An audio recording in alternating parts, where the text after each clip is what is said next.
ये बात मैं इसलिए कह रहा हूं कि माननीय मंत्री जी भी उसी प्रदेश से आते हैं, प्रधानमंत्री जी भी उसी प्रदेश से आते हैं।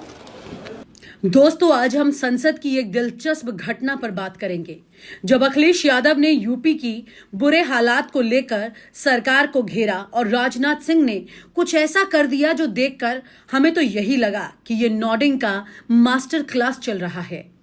अखिलेश यादव ने यूपी की खराब स्थिति को लेकर न सिर्फ सरकार पर हमला किया बल्कि राजनाथ सिंह को भी घसीट लिया। और आपको क्या लगता है राजनाथ सिंह जी का रिएक्शन क्या रहा होगा? ना और हाँ, कुछ नहीं, बस सिर झुकाकर बिल्कुल ऐसे जैसे वो किसी अच्छे एग्जाम में पास हो गए हों। अखिलेश यादव ने बड़ी चतुराई से यह भी बताया कि राजनाथ सिंह भी यूपी से है और शायद यही कारण है कि वो सिस्टम को देखकर सहमति में सिर हिला रहे हैं। अब सवाल ये उठता है कि क्या यूपी के हालात इतने खराब हैं कि ये मंत्री भी मजबूरी में सिर हिलाए बिना नहीं रह सकते? अखिलेश यादव ने आंकड़े दिए जो बहुत ही चौंकाने वाले थे। महिलाओं की सुरक्षा, बेरोजगारी और बढ़ती अपराध दर। और राजनाथ सिंह, वो जो खुद यूपी से है, शायद इन आंकड़ों से वाकिफ भी है, इसलिए उनका सिर हर बात पर बस हिल ही रहा था। जिन लोगों ने ये कहा हो कि हम नौकरियां दे देंगे, आज नौकरियां कहां हैं, रोजगार कहां है? और अध्यक्ष महोदय, अगर वादा किया जाए नौकरी और रोजगार का, इन्वेस्टमेंट का, और सपने बड़े दिखाए जाएं, ये बात मैं इसलिए कह रहा हूं कि माननीय मंत्री जी भी उसी प्रदेश से आते हैं। ये बात भी सोचने वाली है कि क्या वो अपने ही गृह राज्य की स्थिति को लेकर शर्मिंदा है या योगी की नाकामी में सर हिला रहे हैं। अब बात करते हैं सबसे मसालेदार हिस्से की, योगी आदित्यनाथ और उनकी डबल इंजन सरकार की। अखिलेश यादव ने बड़ा खुलासा किया।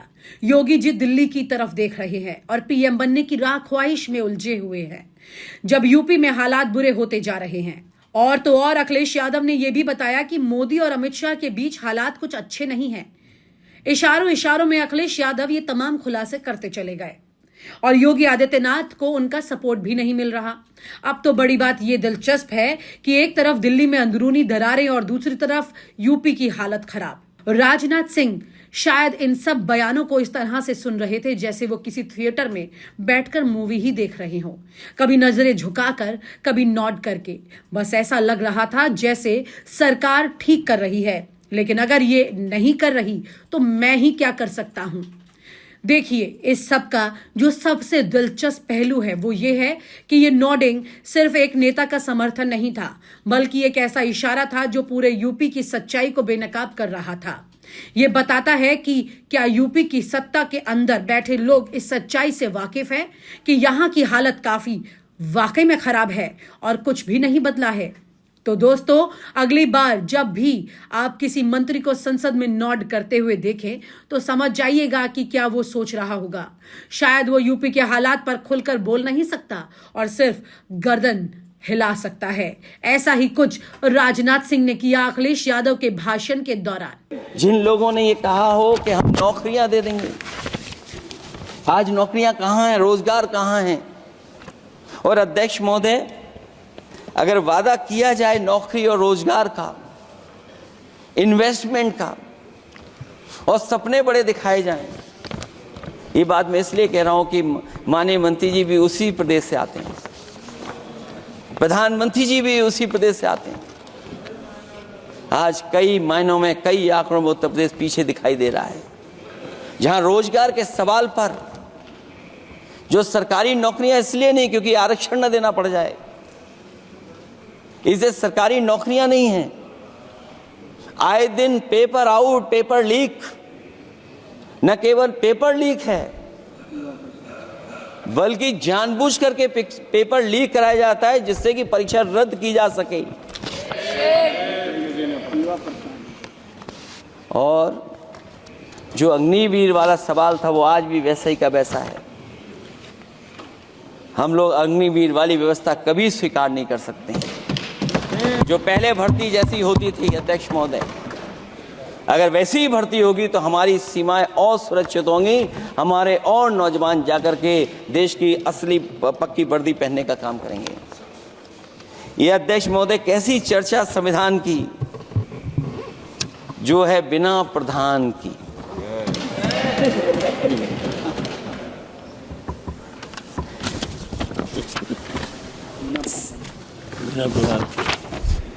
अध्यक्ष महोदय, इस सरकार में जो लोकतंत्र के साथ खिलवाड़ हुआ है, इतना कभी खिलवाड़ नहीं हुई होगी।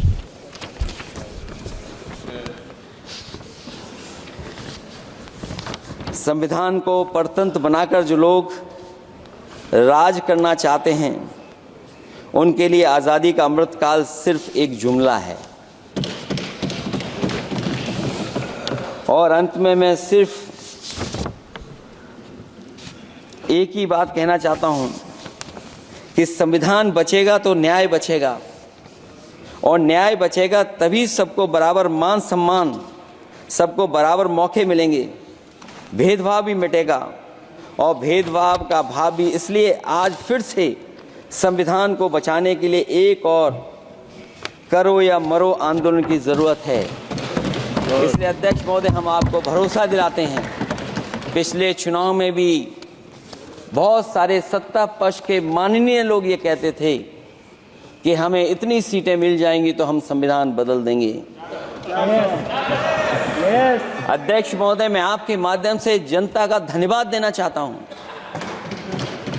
कि उन्होंने 400 पार के नारे को गिरा दिया और विपक्ष को इतनी ताकत दे दी कि इनकी जो सपना था संविधान बदलने को, सपने को तोड़ने का काम किया। अध्यक्ष महोदय, बहुत सारे साथी इधर के ही उधर हैं, अगर उधर वाले इधर आ गए उसी दिन ये सत्ता से बाहर हो जाएंगे। अध्यक्ष महोदय, आखिरी में मैं कुछ लाइनें कहकर के अपनी बात खत्म करना चाहता हूं। न मेरा है न तेरा है, ये हिंदुस्तान सबका है, नहीं समझी गई ये बात तो नुकसान सबका है। हजारों रास्ते खोजे गए उस तक पहुंचने के, मगर पहुंचे हुए ये कह गए भगवान सबका है। जो इसमें मिल गई नदियां वो दिखाई नहीं देती महासागर बनाने में, मगर एहसान सबका है। अनेकों रंग खुशबू नस्ल के फल फूल पौधे हैं, मगर उपवन की इज्जत आबरू ईमान सबका है। हमें उम्मीद है कि इस चर्चा के बाद बाबा साहब भीमराव अम्बेडकर जी का दिया हुआ संविधान को बदलने का सपना नहीं देखा जाएगा। साथ ही साथ डॉक्टर राममनोहर लोहिया, जिन्होंने समाजवादी आंदोलन का रास्ता दिखाया, नेताजी ने जो संघर्ष कर करके हम लोगों को उस जगह पहुंचाया, वहीं लोकनायक जयप्रकाश जी ने इस देश को आगे बढ़ाने के लिए समय समय पर संपूर्ण क्रांति का आह्वान देकर के जागरूक किया। मैं उन सबको याद करते हुए एक बार फिर अध्यक्ष जी आपका बहुत बहुत धन्यवाद देता हूं। और आप हमसे जुड़े रहने के लिए सब्सक्राइब करें YouTube पर, फॉलो करें Twitter पर और लाइक करें Facebook पर। और ज्यादा जानकारी के लिए आपको टाइप करना होगा सिर्फ न्यूज़ नशा।